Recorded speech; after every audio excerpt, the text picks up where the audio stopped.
Now, what I suggest you do is this. Have yourself seated with your backs as straight as possible, but not stiff. Now see how you feel. Don't put words on it. Just feel. But if you can't help words running in your head, don't interfere. So have you ever played Never Have I Ever? No, I have not. If I had a sign, it would say no.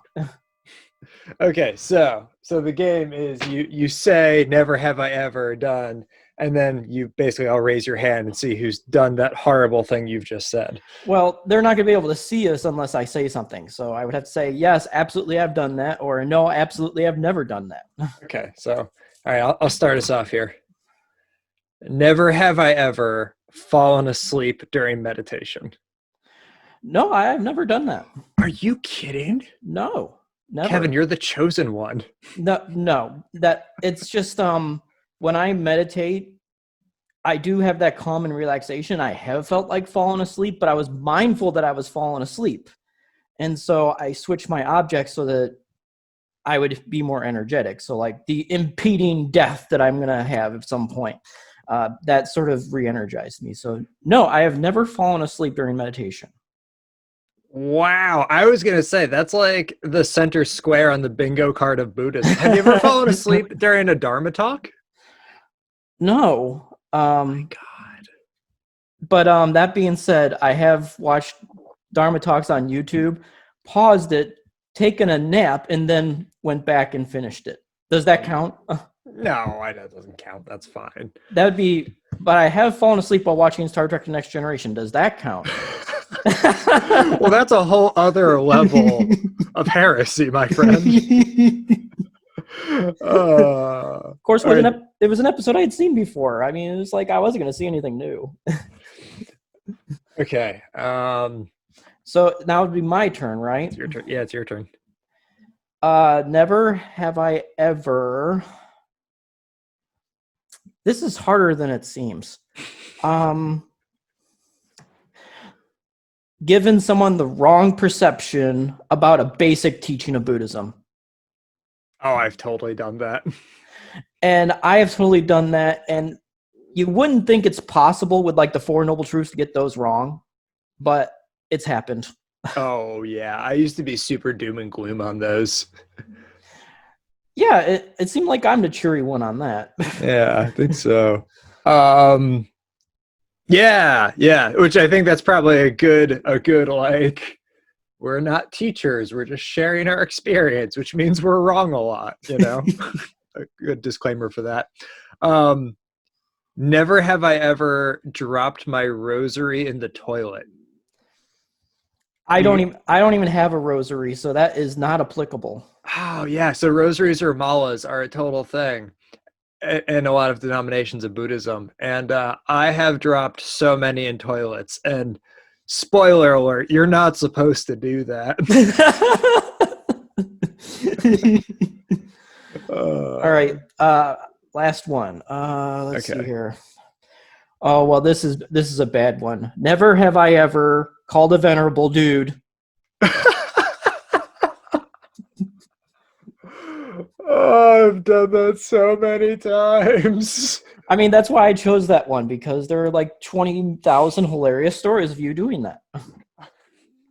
Yeah, I've gotten pulled aside several times in my monastery for doing that. It feels really weird prostrating in front of someone and then 5 seconds later being like, dude, what? Anyway, we should probably do the episode. Yeah, let's do that. All right. So, hi everyone. Welcome to the Super Dharma Bros YouTube and podcast channel. Yay! Jazz hands, applause noise. I am your Super Dharma Bro, Chris. And I am the Super Dharma Bro, Kevin. And today we're talking about something we're super excited to talk about that might be boring as hell for a lot of you, which is Buddhism a religion or not? Chris, I'm going to defend this one. Actually, there are a lot of people interested in this topic. or at least they pretend to be interested in this topic. So I think actually this will be an interesting topic for most of us. And I think so too. And I think it's one that weirdly comes up a lot, especially as you start getting into Buddhism more. And I think it's one, I don't know of any other religion or religious group that goes through this problem of being like, yeah, we're not a religion, or are we? Right. And I love your use of air quotes. That is probably going to happen a lot. Yeah, probably today. So I guess to start out, we have to kind of wrap our head around the question of what is religion. I have a degree in religious studies. Spoiler alert, probably wasn't a good choice considering I'm an electrician now. But the big punchline of every religious studies class was at the end of the semester, they'd go, and we still really don't actually even know what religion is. And so I think, the problem was that definitions of what a religion can be often are either so specific that it totally discounts lots of things that we totally think are religion. So, for example, you say, all religions have a god. Well, there goes Buddhism, there goes Taoism, there goes lots of religions, things that we know are religions. Or you get so incredibly vague that everything becomes a religion. So commonly it's like unified outlooks on life, attitudes, organized communities, rituals, bodies of authorities, and texts. So baseball, McDonald's, anything that has a handbook and a uniform becomes religion. And that doesn't seem right either.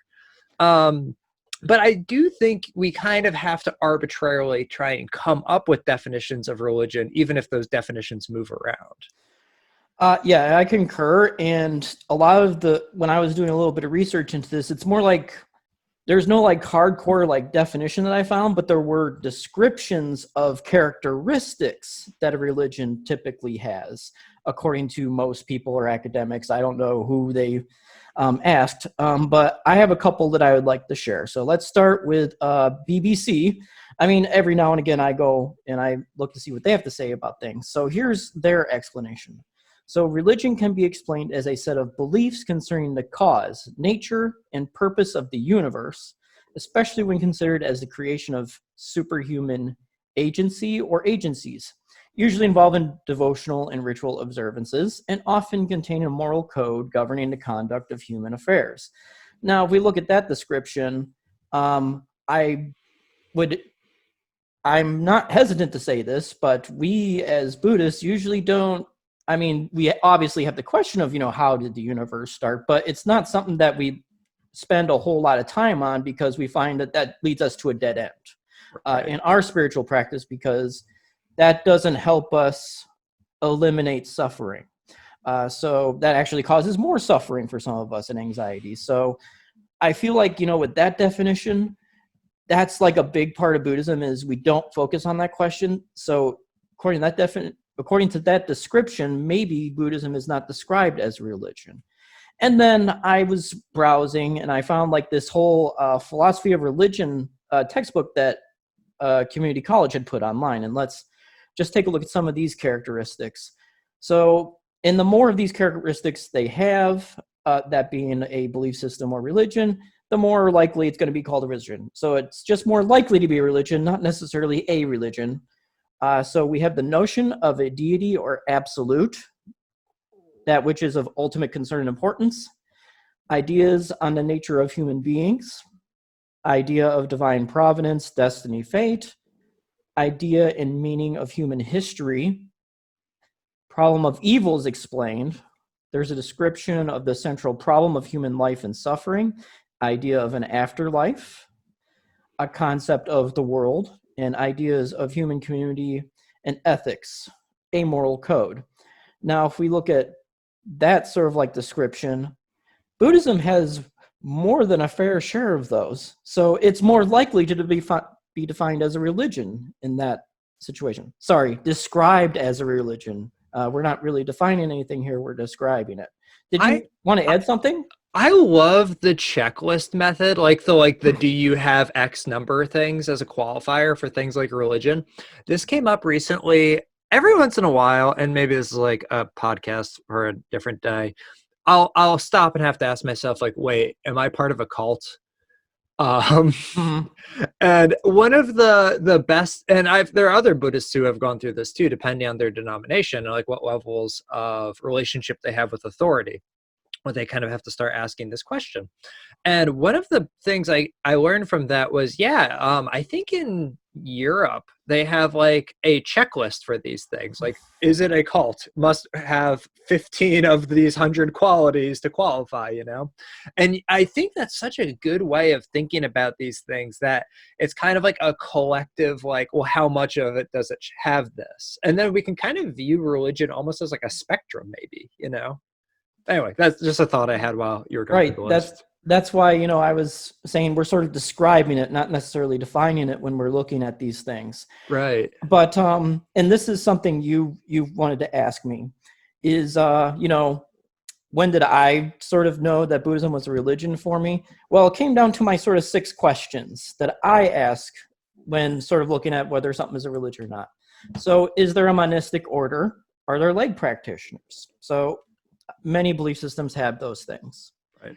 Are there important or sacred texts? Like you said, McDonald's could have a sacred text. Who knows? I've never worked there, so I don't really know.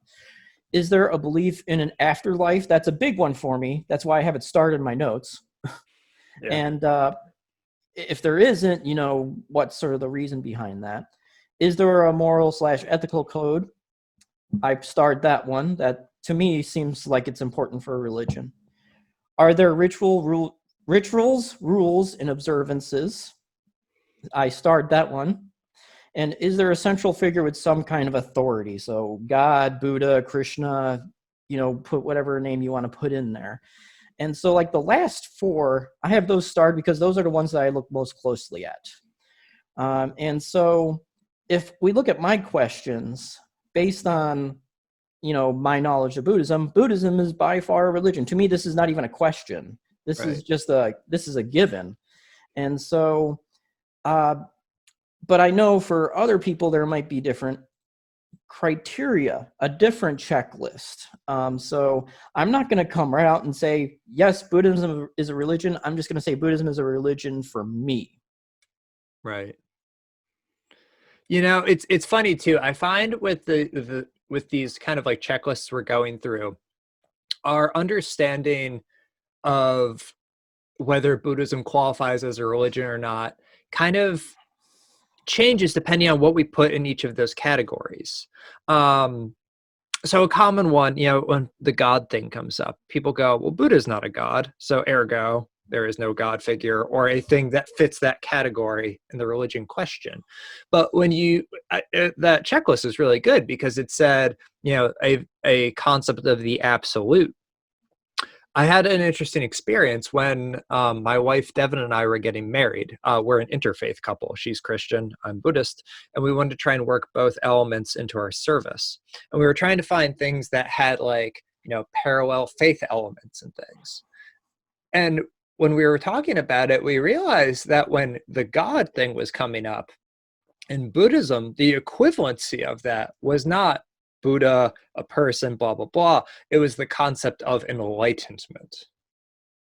It was something like that. And then all of a sudden you're like, oh, okay, well, yeah, now there's this kind of larger faith element involved in it.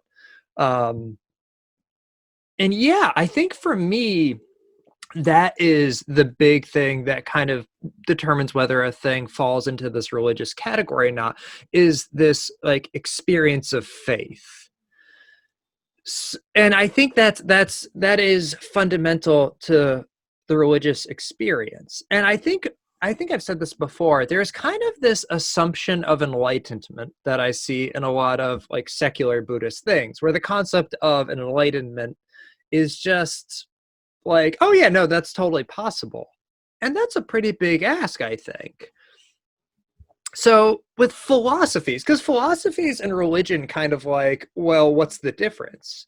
And I think with a philosophy or something like that, you can think through it.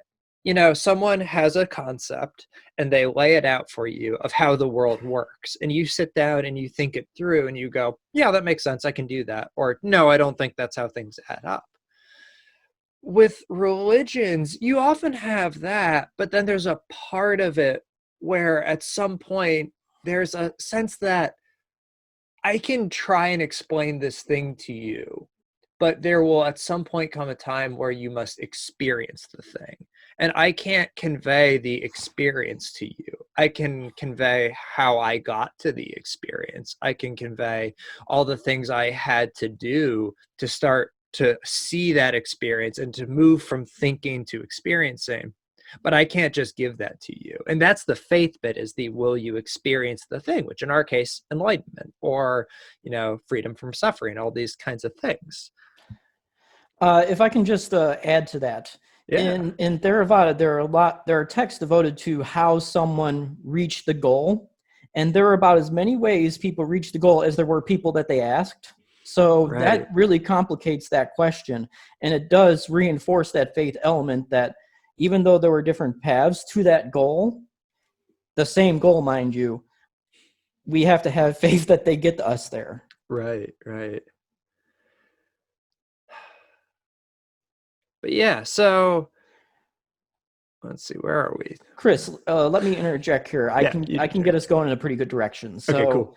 You asked me one time while we were talking about this, when I realized that Buddhism was a religion to me. Yeah. And it was the rituals, the rites, the observances bit. Mm-hmm. And because I would get up, I still do. I get up in the morning, I say the chants and everything, and it gets my mind sort of going in the right direction, hopefully for the day, although caffeine helps too. And once I realized that that was actually really important to me and that it was sort of essential to my practice, that's when I realized Buddhism is a religion to me. Now, that being said, it doesn't need to be a religion to everyone, because everyone's relationship with Buddhism is going to be a little bit different in their practice. Some like the meditative aspects of Buddhism, and that's their primary focus. Others are more intellectual, like myself, where we don't see meditation as like a big deal, but we have books and books and books to study on. And so it's going to be different based upon, sort of our relationship with Buddhism and the teachings. But there are some dangers to that, and I know that's something you want to talk to. Yeah. And so I think for me, a big question, and I totally agree with Kevin, and I think we need to make this point 100 times when we do this talk today, because I think it absolutely is fine for people to come to Buddhism or experience Buddhism in a way that they ultimately say, I don't think this is a religion. And there's nothing wrong with that. I think they can have just as meaningful of an experience as a Buddhist doing it that way. And maybe they'll kind of bypass a lot of like baggage that a lot of us carry who do view it as a religion. But I think it is important for us to understand and question why we are or are not calling it a religion. I think in the West, among convert Buddhists, there's a lot of stigma around the word religion and around concepts and ideas that we have around religion. So again, in academic circles, religious studies, and like not like theology, like I'm teaching you my religion, but just like the anthropological study of this is a religion, this is why people make decisions in their world based off of it. That kind of study is still pretty marginalized in a lot of academic circles. In colleges, they kind of find that they're almost like, I don't want to use the word persecuted, but they kind of always have to be defending their relevance. And I think that is very common in a lot of kind of like liberal academic circles. And so because of that, I think a lot of Buddhists and a lot of convert Buddhists come to Buddhism from another faith that they're often angry about. Again, Kevin is like a miracle, I think, because he's one of the few people I've met who just became Buddhists from being nothing before that, I think. Most of us are kind of translating the Buddhist experience from a different religious experience. Right. So my experience is, like you said, a sort of unique experience in that when I was growing up, my parents said, look, we're not religious, So whatever religion you want to go for, you go for it. We're not going to stop you, because that's something that we want you to have the choice of. But I think some of the hesitancy for people saying, I'm Buddhist, or, sort of like relating themselves to it, is the idea of established religion and how established religion has been abused in the past, and they don't want to be associated with that abuse. And people think that Buddhism is like exempt from that, but when it comes to like the Sri Lankan Civil War, that's a completely different story than the one that we paint Buddhism as, because Sri Lanka, predominantly Buddhist country, we don't like the Tamils being here because they're not Buddhist. And then, so Buddhism is not exempt from that. There are just fewer examples to sort of pick out from. Yeah. So, and I think that's a point that you really want to make, is we have this idealization of Buddhism in the West, where it's like, well, it's peaceful. They don't engage in wars and all that, but it's just, we have fewer examples to draw from. Yeah, and I think one of the reasons we have fewer examples is people don't want to talk about it, or they don't ever notice those things because of the idealization that they have. So I think, yeah, I have two main concerns, or like big questions, around when someone says Buddhism isn't a religion, or I'm a non-religious Buddhist. And the first one is, are we attempting to actually idealize Buddhism and are making that claim?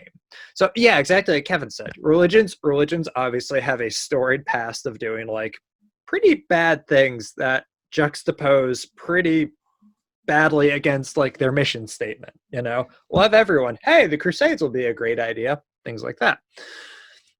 And what people do then, I think, is they go, so religions cause holy wars. Religions lead to, sexual repression. Religions call it da-da-da.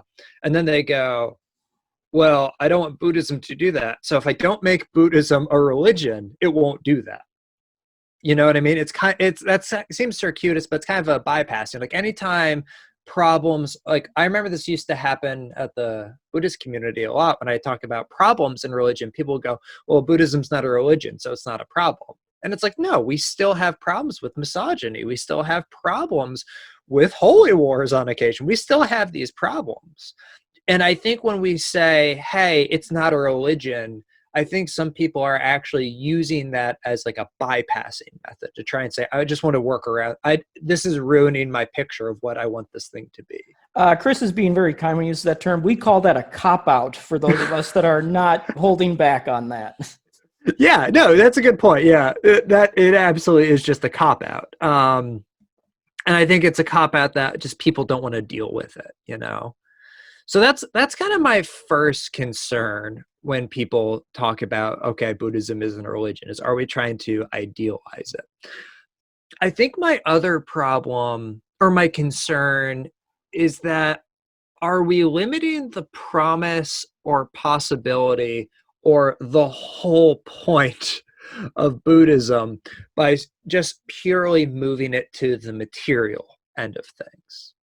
And I think the human experience is kind of a spectrum where you could have the purely spiritual, like nothing around me is real kind of thing, which I'll be honest, I think those people are mildly off the deep end.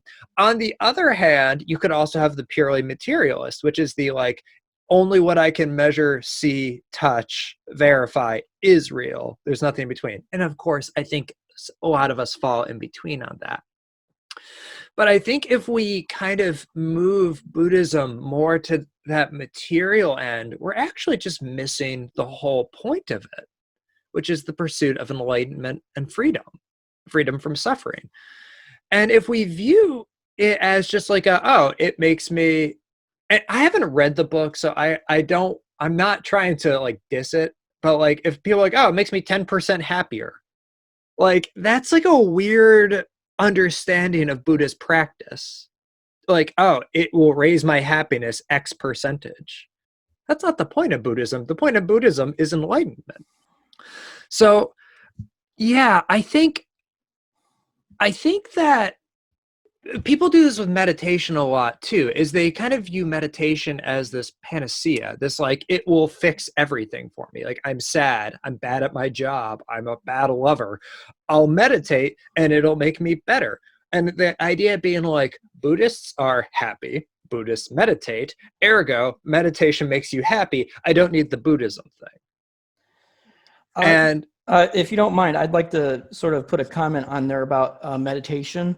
yeah, That it's viewed as sort of like you said, it's almost like a silver bullet.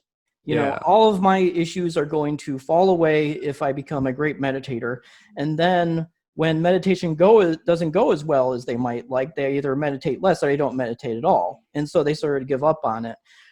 So I think the wise thing to do with meditation is to look at it as a tool toward your goal, not as like the only way to get to your goal, though. There are other things that we can do. And people will be like, well, meditation can cure depression. Not exclusively by itself. There are other things we need to do in order to cure, quote unquote, depression. And so I just, I don't see it as like some people perceive it as a silver bullet. I see it as a tool. And I think that's a better way to look at it, because that basically is what meditation is. It's a tool. And it's one of many that were prescribed. It has to be used with the other tools. So we have reflections on texts and Dharma. We have reflections on, you know, who we are and what are the narratives we're making about ourselves. We have morality. We have all these things. If you look at the Eightfold Path, it is not just right mindfulness and then 7 optional ones. Whenever we talk about the Eightfold Path and things like that, we always say all of these are important. And no single one is more important or comes first. They all have to kind of happen at the same time. And sorry, go on. And also, and you make this point several times in our talks, is what is your intention when you meditate? That is just as important as the act of meditation. Right. And so I think it's fine if your intention when you're meditating is like, I want to be 10% happier. I want to, you know, understand this philosophy better, or I want to integrate this philosophy into my life. I think that is a totally fine thing. And I think that's kind of where non-religious Buddhism, I think that's kind of what it looks like sometimes. But yeah, I encourage everyone to question, can I have more with my intention? Can I be asking for more from my practice? Can I be expecting more from what I'm doing, you know? Yeah, and what you get out of it is what you decide to put into it. So if you just decide to meditate for the relaxation, that's all you're going to get from it. But for me as a Buddhist practitioner, I want to become more focused. I want to become more aware. And so when I sit down and meditate, those are my main purposes, not just for relaxation, which is great. I won't deny, but I got to be sitting there with a purpose toward the goal, or else I feel like I'm sort of just sitting still or standing still or lying still, whatever phrase you want to use for that, just not going anywhere with it. Yeah. And meditation for me is about, like, obviously focusing myself. It's about calming down sometimes, definitely. Those are all byproducts of the thing. But it's also for me, and this is like a phrase I use every 5 seconds, but it's about deconstructing narratives that I'm building. It's about listening to the stories I'm telling myself and going, how true are these? How many of these are just created to try and bypass like the experience of suffering? How many of these are causing me suffering in my attempt to do that? And also it's a way for me to try and take those lists of morality that we talk about, the do's and don'ts, and internalize them to the point that they're actually just like these instinctual imperatives. They're not something where I'm like, I'm not allowed to do da-da-da. It's more like, why would I ever hurt someone? You know, you're trying to move it towards that. And I think for me, that's what meditation is. And to be honest, I don't meditate that much as a Buddhist. And meditation is a thing that isn't even that big in a lot of Buddhist traditions. It's there. It's just not the whole thing. And in the West, I think we've tended to kind of put the emphasis on that versus all these other things. which look very religious. And the meditation thing doesn't have to be. And I think that's why people are like, well, if all we do is meditate, or if we focus on the meditation, how is this a religion? And it's because they're not looking at the other end of it, you know? Well, in the Theravada tradition, I don't read any suttas where like the Buddha is like giving thorough meditation instructions to lay people, because it was more perceived as for someone who had given up the lay person's life and come into the holy life, and Right. that would be more useful for them as their vehicle, as opposed to a lay person where it was more like, be charitable, make sure you're engaging in virtuous practices so that maybe in the next life you can become a monk or something. Right. Because the goal was different. And most of the suttas are talking to monks. But when you look at the suttas that are talking to lay people, the language is different and the emphasis is different. I think that's really important to distinguish. Yeah. And it's definitely in latter traditions and Western traditions where you start seeing lay teachers, lay meditators, lay yogis, things like that. That's absolutely true. But yeah, so I guess like my kind of like final rumination, and this is the thing that I'm now going to backpedal on everything I've just said, is that Buddhism changes from place to place and everywhere where it goes. A lot of historians and kind of scholars on Buddhism often discuss that the thing that enables Buddhism to survive or thrive or become influential in a place where it's established, like in a new country, a new community, is its ability to change and adapt and to kind of take on qualities and expressions of those communities. We don't do well by coming in and saying, you all need to change to us. We go, okay, how can I take this cultural concept and express it in a Buddhist way? And so kind of a reflection I've been having over the last couple of years is that maybe secular Buddhism or non-religious Buddhism, maybe that is actually the Western expression of Buddhism, you know? Maybe it is just how it has to be here because our country is secularizing. The West is becoming a more secular place across all religions. And I think maybe this is actually, maybe I need to be less critical of this concept of Buddhism not being a religion. I kind of want to explore that more. And maybe if like as a part of that, it starts changing and moving away from certain concepts like the religious sounding things like reincarnation or monasticism or the kind of these like very specific elements of morality that sound very religious. As long as the concept of enlightenment is there, I think it's Buddhism. I think you can't have Buddhism without enlightenment, but you can have Buddhism that tries different routes to get there, and it can still be Buddhism, whether it's religious Buddhism or not, you know? Yes, and when it comes to this type of topic, what I try to say is something that's in the Theravada text. When you say only this is true, nothing else is true, you are not preserving truth. You're more like influencing what the truth is, trying to exert your will into that. And so whenever I talk about this, I say, well, my religion is Buddhism. This is how we reach our goal and that, because that is according to the text, the preservation of truth, saying my faith is this is how we do things. Right. And I hope, every time I interact with someone, I hope they reciprocate that. But there are some that truly believe that there is only one true faith, and that's all fine and well if that's what they believe, as long as they don't try to convert me. So I don't try to convert people because it's like I don't like people trying to convert me.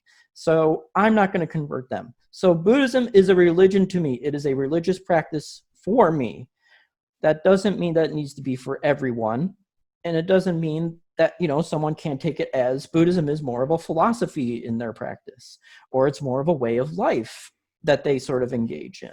So all of those are perfectly okay. And if I get all huffy puffy about it, guess what? I'm not reaching that enlightenment thing. Yeah, and I reflected on that when I forget. I should really remember this, but I forget which sutta it is. I'm trying to go through and read more Theravadan suttas, but the Buddha talks about, well, someone asked the Buddha, why do kings and people like that go to war? And it's like, oh, they lust after power, they crave power, they think power is the only way. And then they go, yeah, well, why do holy men fight? And he goes, because they think that knowledge and views are that knowledge and views are always this way, that things, they think that things are as they are and always will be. And that's not it either. And that, honestly, that kind of humbled me a little bit, because I do that with Buddhism a lot, where I definitely err towards in my delusion thinking like, no, this is the way, this is the thing. And then quickly go, no, this is bigger than me and it can change. Yeah, and there's also the elephant and the blind men. The king gathers the blind men and has each of blind men touch and try to sense different parts of the elephant, and then all the blind men come together and the king says, so what's an elephant like? And they all argue what the elephant is like, because they touched all these different parts. And so they're like, oh, one's like a jar, another's like a winnowing basket or whatever. And then they start fighting each other and the king's amused by it. And sort of the Buddha used that as a simile to state, well, those that have different views of the Dhamma, that being Buddha Dhamma or whatever Dhamma, it could be your Christian Dhamma, and having all those different perspectives and saying only that is true causes conflict. And deep down in the heart of Buddhism, it's not about conflict with others. It's about bringing people together, harmony, and goodwill. Yeah. And so if we engage in that practice, we're going against the teachings. And that's something we need to be careful of, because we may go that direction. And if we're not mindful, we're going to be like, why don't people like me? Right. So, yeah. So those are, overall, though, that's my big thoughts on the question of, is Buddhism a religion or not. I think as long as there is the place for enlightenment, whatever that looks like, I think it's Buddhism. And whether it's a religion or not from there is, I don't know, it's new frontier that we're kind of all navigating. I would totally love of the now 14 people who listen to our podcast. If anyone is, a non-religious Buddhist, or views themselves as a secular Buddhist, or has thoughts on this, I would love to hear more, because I'm just now trying to kind of explore that dimension, that perspective and experience of Buddhism. And I look forward to hearing and learning more about it, because I think it's going to be a part of modern Buddhism in a way. But yeah, so that's all I had to say. Anything else from you, Kevin? No, let's wrap this up. Cool. All right. So thanks for listening to this. I'm going to screw up the ending now. I got the beginning and now I can't do the ending. Okay. All right. Okay. So thanks for listening. Thanks for watching. Thanks for joining in the conversation. As always, we look forward to the Facebook messages and all those things that we've been getting. And yeah, so I'm Super Dharma Bro Chris. And I am Super Dharma Bro Kevin. And thanks for joining us on the Super Dharma Bros channel. Peace out, everyone. Now, what I suggest you do is this. Have yourself seated with your backs as straight as possible, but not stiff.